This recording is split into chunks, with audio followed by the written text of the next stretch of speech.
see her lying back in her satin dress in a room where you do what you don't confess. Sundown, you better take care. Happy Homebrew Wednesday.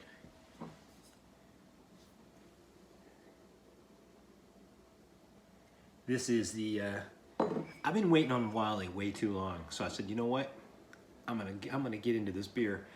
I don't even know if I have any of mine left. I think I got one bottle, but I'm aging it because I've been beer mailing out a lot of the stuff. So I won't be able to do. I'm not gonna do a side by side, but I remember, what mine was like. It was maple, So this is a collab. Me and Wally did it. He was a little delayed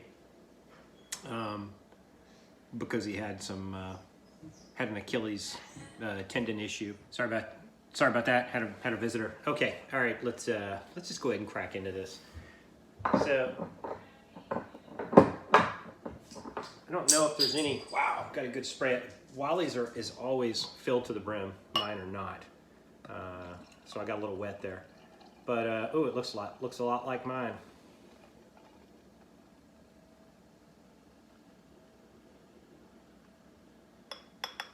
I'll pour it all in there. All right. A little wet. Should have had a paper towel here. Oh, I can smell it. So I think probably the difference is going to be, I don't know if, I don't know. I had to use maple syrup in my boil. And then of course I had this barrel that was like, I don't know, sitting with maple syrup in it for 100 years or something. But, so mine got a lot of maple on it, as you saw in some of the reviews, potentially if you watched Tap Out Brewery Gary's review and Josh Hoover's. But this looks a lot like mine. It's not as clear, which is interesting. Yeah, I guess, yeah, we both barrel aged our beers. Not sure how long Wally barrel aged his. Mine was in there for about 2 months, I want to say. And believe it or not, mine came out like super clear. Doesn't look like Wally's came out as clear as mine, which doesn't really matter. It's a barrel-aged barley wine, so. But I think the color is about the same. It's about the same color as mine was. And the head kind of burned off. It was there when he poured it, so I imagine the carb's about the same. Looks like the head burned off pretty quickly, so let's go ahead and get a nose. Yeah, I think we had to change the hops up a little bit differently. We originally were going to use Denali, I want to say, and they didn't have Denali, and now it's called something else. I forget the name. Someone showed it in one of the BrewTube videos the other day. It's not Sabro, it's Usam, or I can't remember what they call it now. But they keep changing the name of the hops. Ron Mexico for Sabro, man. Keep it Ron Mexico. That was a freaking cool name. But sound like a 1970s like detective name or something. But anyway, yeah, we were going to use Denali because I thought I thought that that kind of toasted coconut flavor would be kind of cool for a barley wine, but we weren't able to get it, so we changed. I changed mine to like Citra and Simcoe and some other stuff. I can't remember all the stuff I put in it. I can't remember what Wally put in his, but yeah, it smells like a big ass barrel aged barley wine. When we first tasted it, when it first came out of the fermenter, I know Wally, we both did videos and talked about it. It smelled and tasted like a freaking 90-minute IPA kind of, or not 90-minute, 120-minute IPA is what and it was like, it tastes like a big old triple hoppy freaking hop bomb like IPA. And then once we came out of the barrel, then it was like this big ass barrel aged barley wine.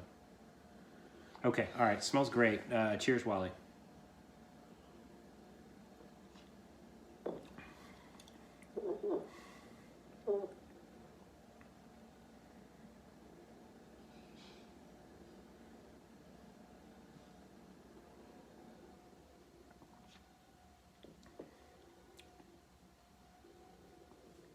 Man, it's very similar to mine. Well, it should be because we kind of tried to make it the same. It's very similar to mine, minus the, I guess, maple, the maple aroma and flavor. I don't know if Wally used any maple syrup in his boil. I did because I was trying to get the gravity up. Didn't intend to, but I did put it at the end of the boil. So, but I don't think that really, somehow when you put maple in during a boil. It doesn't really get you much in terms of maple flavor. I think if you put it in the fermenter, then you'll get some of the maple residual. But I found out when you got a barrel of spice with it, you damn sure get, you know, get the character. But this is nice. It's lightly carbonated, nice and, you know, nice. Not as creamy as Josh's was in the Drunken Sailor, but it is kind of nice, kind of rich. Not rich isn't the good word. It's like mine, I guess, is the way I could describe it, minus the maple.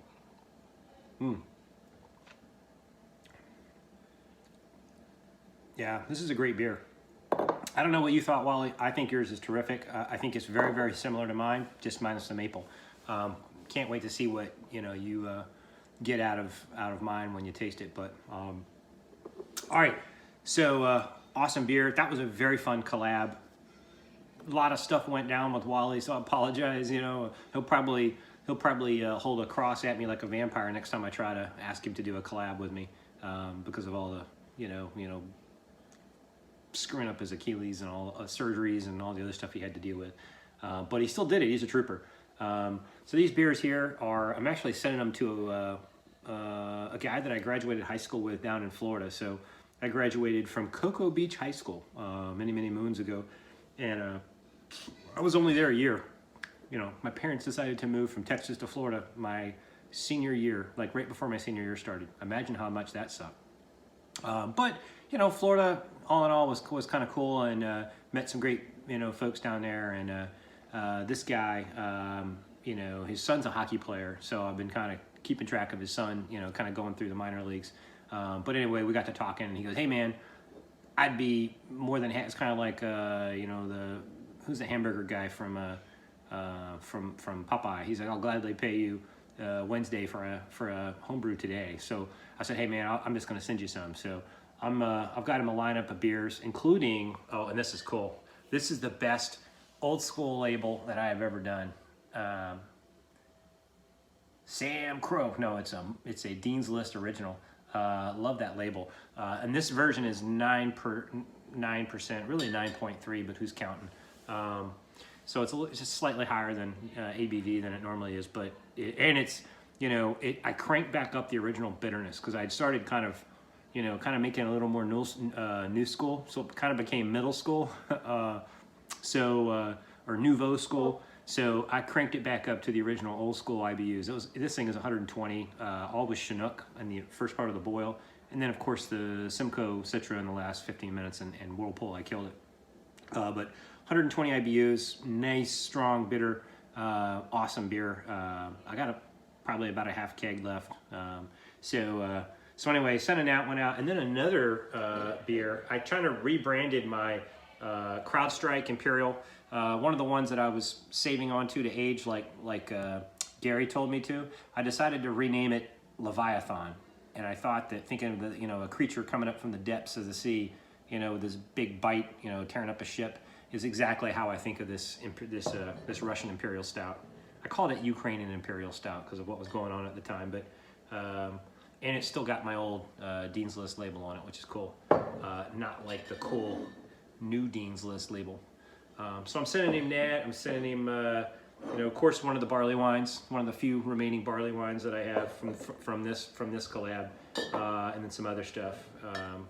But we'll see. He's down. Forget where he is down in Florida, but there's some like Belgian brewery near him, and he's gonna send me a lot of their Belgians back. Oh, and I'm sending him a Belgian quad, so and this Belgian quad, it has aged like a mofo in the keg. You know, the original bottles I sent out when I first started drinking off the keg, I was kind of like, it's a little sweet, it's like whatever. Now that it's aged a little bit, and what I did was I carved it overnight. I put it, when I carved, I think it was this porter that I just put on that I'm kind of meh about.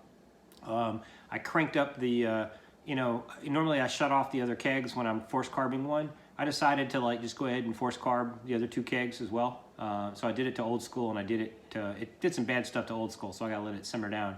But to the Belgian quad, that and just age has really made it good. So I was drinking a goblet of it the other night, and it is got that awesome, it's super carved, and it's like dark fruit, raisin, like all the things that a quad's supposed to have. I'm super pleased with it.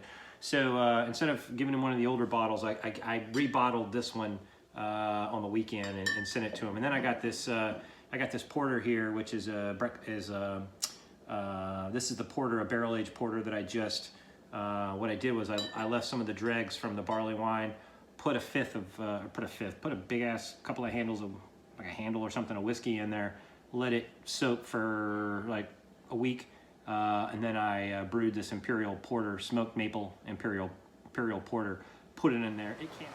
All right, got something to report this week. It's supposed to be a porter. It's looking a little light. Color didn't get exactly what I wanted, but yeah, coming out of the maple and rye whiskey barrel. Actually, after the barley wine, I spiced it with some bourbon, some Kentucky bourbon for I guess about a week or two, and yeah, we'll see. I don't know, it still smells a lot like maple syrup coming out of there. Cheers. Now, it's not good for, I don't think it's a good porter. The porter didn't really come out that well, but I'm gonna bottle it and send it out. And I bottled a bunch, and some of you guys will probably get some. I'm not really thrilled about it. Maybe it'll age and come into its own. But what I did get out of it was that barrel char. And so I think it's perfectly spiced now. The maple has kind of died down almost all the way. I wouldn't say that. Maybe there's still some maple in there. But I've got a new bottle of some cheap Kentucky bourbon to throw back in there, and so I'll charge that thing back up, maybe get another bottle or two. And someone told me when you spice it with whiskey, you know, save the whiskey that you pour out so you can use it. And so I'm going to do that. That's a good idea. It'll be like oak aged whiskey, so that's kind of cool. Good idea, rather than, because I was like, man, that's a lot of whiskey to be pouring down the drain. So, but anyway, I think I'm going to try to plan a Russian Imperial Stout and throw it in there, because I think the barrel is perfect condition right now to do a Russian Imperial Stout. So I think that's going to be my next barrel-aged beer. So, so anyway, wow, that's an update. Man, I already hit 11 minutes. Yeah, Wally, I think our beers are very, very similar. The only difference that I can tell with yours is it doesn't have the maple quality that I got with my barrel. And remember, mine was like super spiced with maple. I mean, Gary Fortin's going to find out, because I think he just ordered the same barrel from the same people that I did, the rye whiskey / maple spiced. And when it comes, he's going to find out, man, it will stink up, not stink up, because it actually smells kind of cool, but you'll walk into your basement and be like, oh my God, it smells like freaking pancakes down here. Yeah, it'll be exciting to see. I think he's going to brew. I have to send him the recipe too, but I think he's going to brew it. So anyway, all right, I've rambled on enough. Love this freaking barley wine. Really awesome. Have yourself a happy homebrew, and have a very, very happy homebrew Wednesday. Cheers.